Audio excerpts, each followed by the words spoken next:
A lot of the problems we're seeing at the moment relate to the structure of this industry. I think it's useful to think about this as an hourglass shape. There are lots of livestock producers, but all those animals have to flow through a small number of very large packing facilities. So it's this bottleneck that's happening at the moment where all those animals are having to be processed.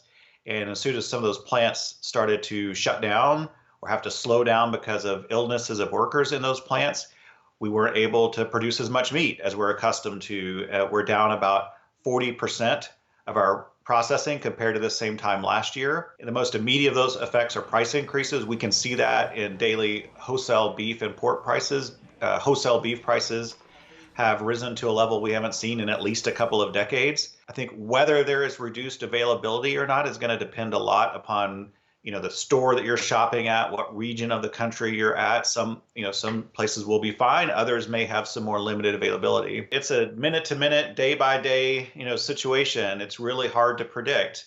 We're trying to bring many of these processing plants back online. The challenge is, you need your workers to show up. You need to make sure you have safety protocols. Interestingly, meat demand has remained very strong over this time period, which, was not necessarily something I would have predicted because it's a fresh, perishable commodity. Even back in mid to late March, we were stocking up on meat items. It's not something I would have predicted, but it does, I think, speak to consumers' preferences and how we're responding to this situation.